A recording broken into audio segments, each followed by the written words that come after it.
GTA game ప్రపంచవ్యాప్తంగా అత్యంత popular అయిన వీడియో గేముల్లో ఇదొకటి. రాక్ స్టార్ గేమ్స్ అనే కంపెనీ ఈ గేమ్ను రూపొందించింది.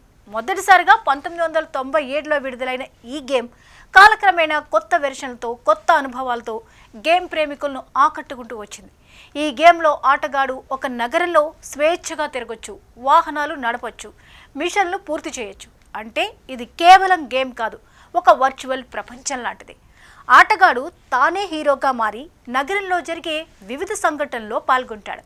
అదే జీటీఏని ఇతర గేమ్ల కంటే ప్రత్యేకంగా నిలబెట్టింది. జీటీఏ పాపులర్ అవడానికి ప్రధాన కారణం దాని ఓపెన్ వరల్డ్ కాన్సెప్ట్. ఆటగాడు ఏం చేయాలో తానే నిర్ణయించుకోవచ్చు. అలాగే గేమ్లో ఉన్న graphics, music, story line, action సీన్లు చాలా రియలిస్టిక్గా ఉంటాయి. ఈ కారణంగా జీటీఏ గేమ్ ఆడే ప్రతి ఆటగాడికి నిజంగా నగరంలో జీవిస్తున్న అనుభూతి కలుగుతుంది. ప్రతి కొత్త వెర్షన్తో జీటీఏలో టెక్నాలజీ మెరుగుపడుతూ కొత్త నగరాలు, వాహనాలు, క్యారెక్టర్లు చేరుతున్నాయి.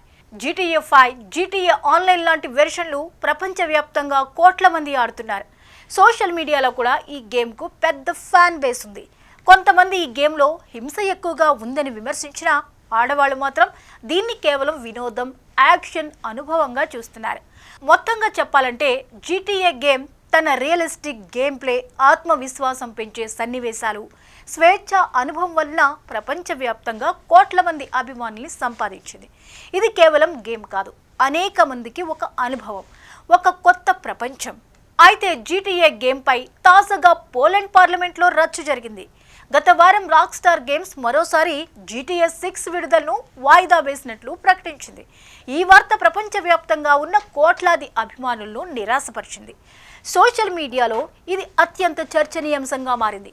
అనేక కంపెనీలు కూడా దీనిపై సరదా వ్యాఖ్యలు చేయగా ఈ వార్త ప్రభుత్వ సమావేశాల వరకు చేరింది. పోలాండ్ పార్లమెంట్లో జరిగిన సమావేశంలో ఒక ఎంపీ GTA 6 విడుదల వాయిదాపై తన అభిప్రాయాన్ని వ్యక్తం చేశారు. పోలాండ్లోని చెల్మ్ ప్రాంతానికి చెందిన పార్లమెంట్ సభ్యుడు విటోల్డ్ టుమనోవిచ్ తాజాగా సభలో మాట్లాడుతూ ఓ మాట అన్నారు. అదేంటంటే, నా పార్లమెంటరీ ప్రసంగంలో నేను ఒక ఆందోళనకరమైన విషయాన్ని తెలియచేయాలనుకుంటున్నాను. గంట క్రితం రాక్ స్టార్ గేమ్స్ GTA 6 విడుదలను వచ్చే సంవత్సరానికి వాయిదా వేసినట్లు ప్రకటించింది. ఇలాంటి విషయానికి ప్రజలు రోడ్లపైకి రాకపోతే తరువాత ఏమవుతుందో నాకు తెలియదు అంటూ కామెంట్స్ చేశారు. నిజానికి GTA 6 విడుదలను ఇప్పటికే 2026 మే వరకు వాయిదా వేశారు. కానీ ఇప్పుడు దాన్ని నవంబర్ 19కి మార్చారు. ఆయన చేసిన వ్యాఖ్యలకు ఇతర ఎంపీల నుంచి మిశ్రమ స్పందన వచ్చింది. రాజకీయ సమావేశంలో ఇలాంటి విషయాన్ని ప్రస్తావించడం కొంతమంది పోలాండ్ ప్రజలకు కోపం తెప్పించింది. కొన్ని వార్తా సంస్థలు దీన్ని అసంబద్ధ సన్నివేశంగా పేర్కొన్నాయి. సోషల్ మీడియాలో కూడా కొందరు దీనిపై అసహనం వ్యక్తం చేశారు.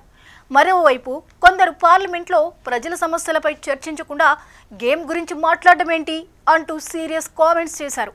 మొత్తానికి GTA గేమ్ గురించి పార్లమెంటు వరకు చర్చ వెళ్లడం సర్వత్రా చర్చనీయాంశమవుతోంది.